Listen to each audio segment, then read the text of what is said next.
my grandma was 6 years old, it was 1932 and the middle of the Great Depression.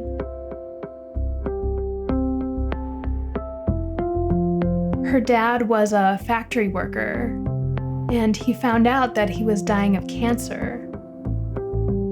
At that same time, they were evicted from their home, and somehow he knew of this abandoned shack that was in the middle of the woods.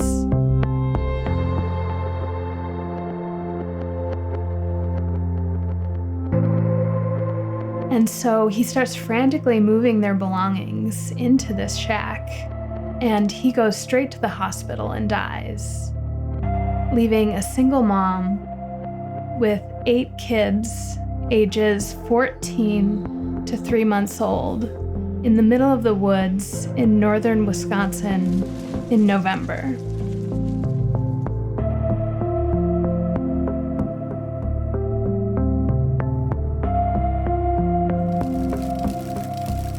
The shack itself was basically one room, and it had a little side room. It had a wooden floor with a root cellar that they found underneath. And the root cellar had a water pump with fresh water. For being out in the middle of nowhere, it was kind of fully equipped in a way that seems pretty amazing.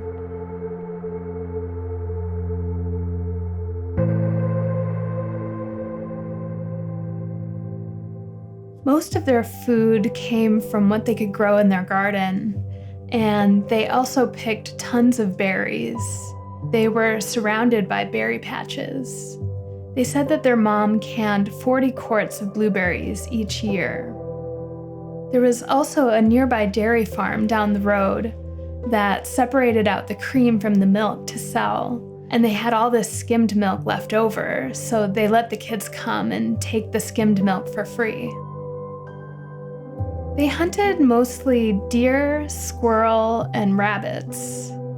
There was one story that they really loved to tell, which was that because they hunted year-round, they were hunting out of season, which they had to do in order to survive. But somebody reported them, so the DNR was going to come and do a search and would confiscate their meat. But one of the DNR workers just didn't have the heart to take food away from this family. So he went a day ahead of time and tipped their mom off that they would be coming to search for out-of-season meat. So she and the kids went and hauled all of their jars of venison to a nearby church where she cleaned in town, and they hid all of the jars in the basement of the church.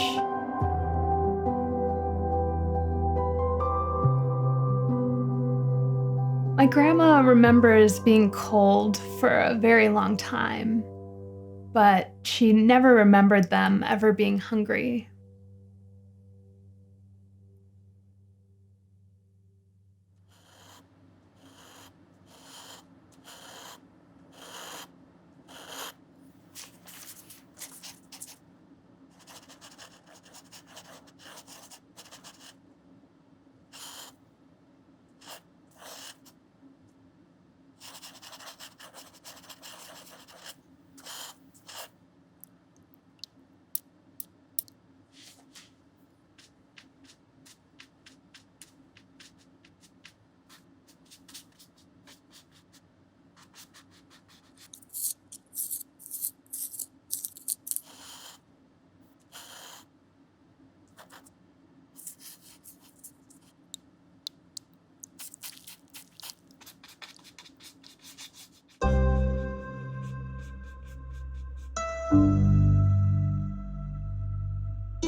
So much of the illustration work is about trying to capture how something feels. The ability for an illustration to show temperature or textures or movement or weather all helps to give a sense of what things feel like. I think that's always a goal that I have. How can I immerse the viewer into the scene and add a lot of details around that aren't necessarily happening in the text?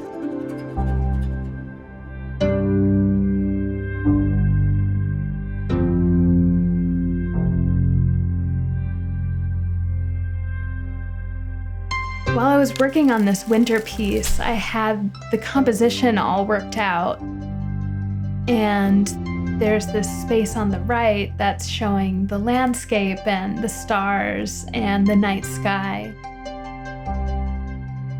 And then the characters are shown on the left, all tucked in bed.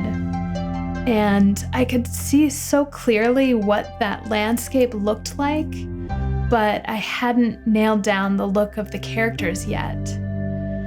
And I was just feeling so ready to move forward that I ended up painting the whole right half of that page of the book and just let the left half stay unfinished basically for about a month while I worked on trying to nail the characters down and get them right.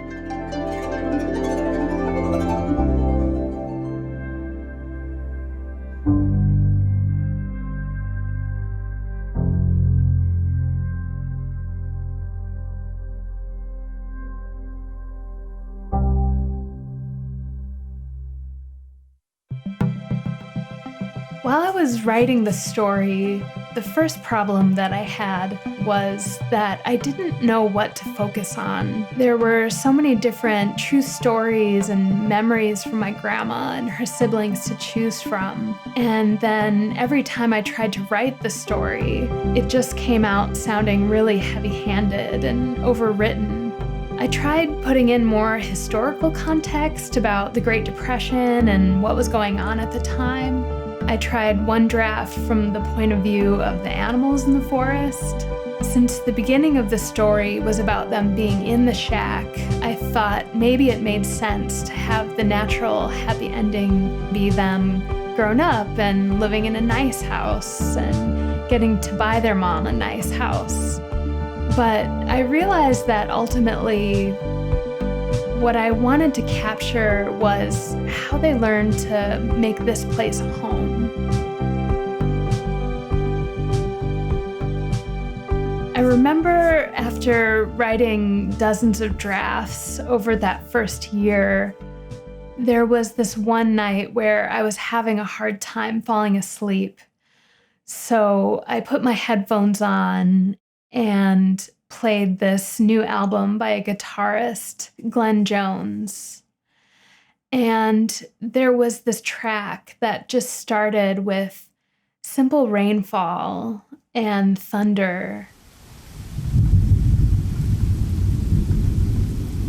And it was this moment that transported me to the shack location, like I could just feel myself there with them.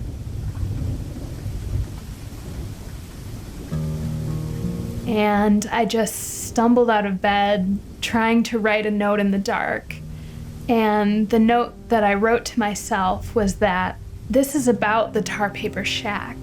The shack is what ties the whole story together. And that felt like my answer as to what to focus on in the story.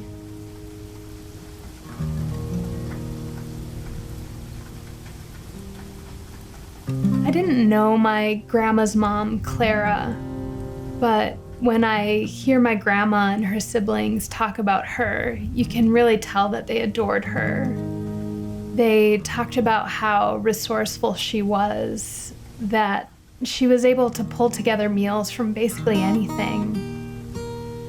During an interview with my grandma, I had asked her if she remembered how her mom dealt with the grief and the struggle of raising 8 kids alone, Just curious, did she show her emotions? Did it seem like she was struggling?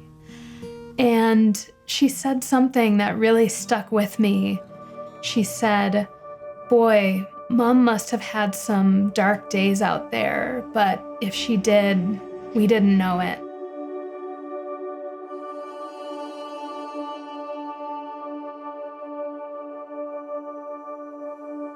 Looking at a lot of my original drafts and the things that I tried, I think I felt like more needed to happen in the arc of the story, and that my original idea of the happy ending being them leaving the shack was what I thought needed to happen.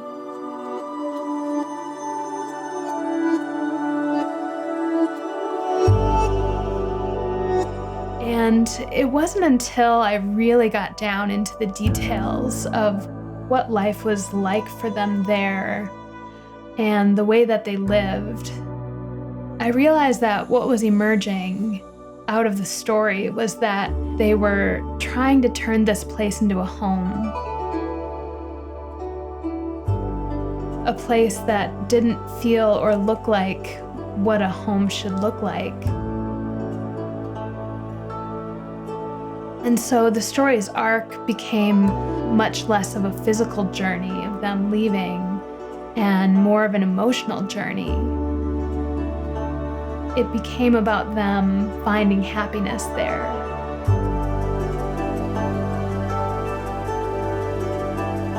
Even though their physical struggle was real, they learned to thrive and they learned to be happy with what they had.